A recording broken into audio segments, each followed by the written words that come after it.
ladies and gentlemen. Like the song, didn't you? Yes.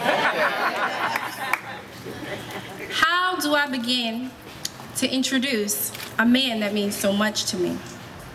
Nick Mosby is my husband, my best friend, and the loving father of my 2 little girls. So if you can imagine, I might be somewhat partial in my introduction of him.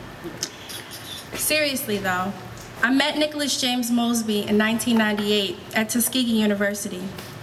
I was a freshman from Boston, Massachusetts, and he was a sophomore from Baltimore. And anybody that knew Nick knew he was from Baltimore. Nick was proud to be born and raised in what he often referred to as the greatest city in America. Whenever anyone spoke to Nick, he reminded them often that he was from Baltimore. In fact, he would ask trivia questions about the history of Baltimore. Where was Billie Holiday from? Where did the War of 1812 take place? Where was Thurgood Marshall, Kwame Nkrumah, Reginald Lewis? Where were they all from? Where did Oprah Winfrey host her first television show? Talk to him. It got to the point where if Nick was asking a question, you already knew the answer. Baltimore. I say all this to show that Nick has an unyielding love for this city. Which is why when we graduated from Tuskegee University in 2002, it came as no surprise that despite receiving job offers from companies in other states, Nick, without hesitation, accepted a job right here in Maryland and returned home to Baltimore City. In 2004, Nick and I were engaged, and once again, it came as no surprise that Nick did not want to move to Boston. Nick did not want to leave Baltimore and began to make his case as to why we should start our life together here in Baltimore City. The housing market is so much better.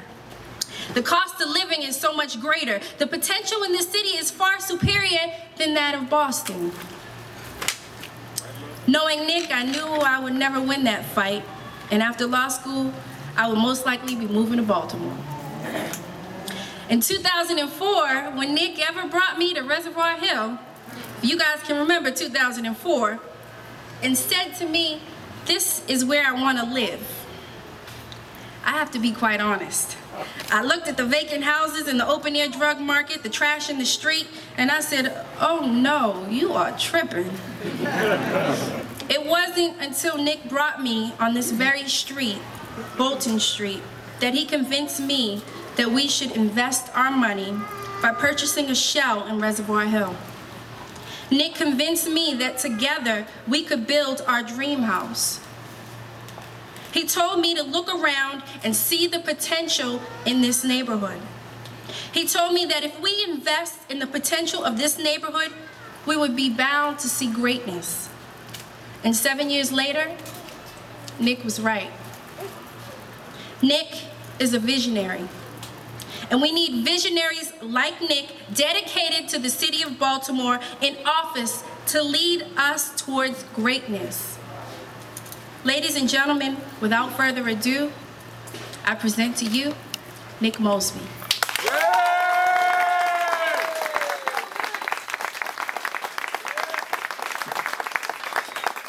That was powerful. If anyone knows my wife, you know that she wouldn't let me hear that speech before. I had no idea what she was going to say. And you guys like that song, didn't you? First and foremost, I would like to thank my beautiful wife and my daughters for having the courage to walk down this path with me. Thank you for always believing in me and allowing me to give my time to follow my dream and passion. I would like to thank the men and women who helped put this wondrous event together. I'm truly appreciative of your time, your energy, and most importantly, your friendship. And lastly, I would like to thank you, the citizens of Baltimore, the men, the women, the children of this great city for coming out and joining me today and watch as I launch my campaign for City Council, 7th District. I'm truly honored and humbled by the fact that all of you have come out in support of me. Whether you've known me for 30 years or you just met me and you've known me for 30 minutes, you know that my heart is where my home is, and that's Baltimore City.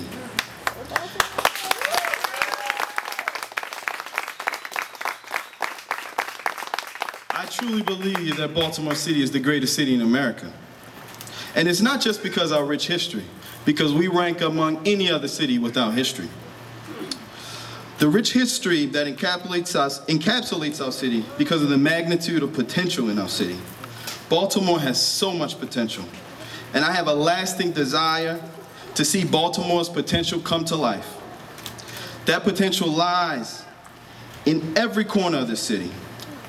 From the little boy at the gas station, hustling to pump your gas for a couple dollars so he can eat at night, to the single mother who is stretching every single end to keep the lights on and pay her overinflated mortgage, to the small business owner who's just trying to make ends meet to stay afloat through this recession.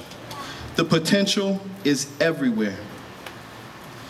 Everywhere in Baltimore, especially in the 7th District.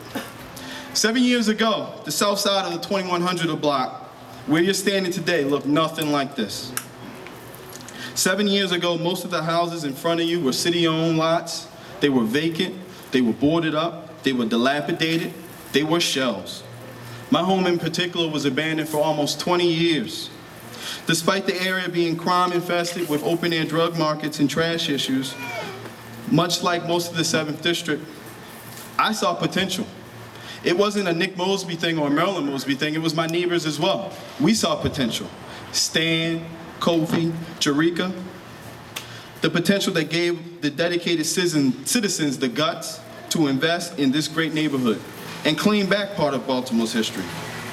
Baltimore's greatness. Ladies and gentlemen, it's time to invest in Baltimore. It's time to invest in Baltimore now. As we all know, without investment, which is devotion of time, energy, and resources, potential is all too often lost. Lost potential is often wasted. And unfortunately, we see this lost potential every day in Baltimore City. We see lost potential not only in the hearts of Baltimore City residents who are overwhelmed by crime and feel overtaxed and underserved, sadly. We see the same lost and wasted potential in our children who no longer have that twinkle in their eyes or desire in their soul to aspire to be great. We see that lost and wasted potential in every aspect of city life. And the question then becomes, how do we invest? How do we invest in that potential and gain that lost potential back? First and foremost, you have to see it. You have to have a vision. You have to have the foresight to look past the negativity and see the potential of something greater on the other side. Ladies and gentlemen, Baltimore City needs people in office with foresight to invest in our potential. We must take time, resources, and effort to invest in our most precious resource, our youth.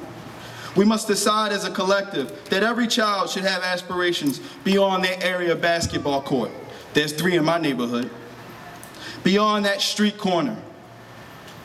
And develop ways of sparking our youth's interest in the emerging technology of Baltimore's future. We must find ways to push subject matter curriculums to our lower schools. Countries all across the globe do it. Why don't we? As your councilman, rather than merely place police officers on the street, I would be committed to develop community policing. I would be committed to developing premier recreational facilities that will allow our children to engage in positive extracurricular activities. One of the ways that we can reduce violent crimes in this city is to create summer jobs, giving them opportunities, giving them resources for the future. We must invest in our city today. Potential and a steadfast investment is what brought me before you today. Statistically, I am not supposed to be here. A black male raised by a single mother in a Northeast Baltimore row home, I am not supposed to be here in front of you. A black man whose mother had to send him through public schools her entire life because she couldn't afford any other school, I am not supposed to be here. A black man taught to ride a bike by his mother, taught to catch a football by his mother, taught to be a man by his mother. Statistically, Baltimore, I am not supposed to be here. all because the potential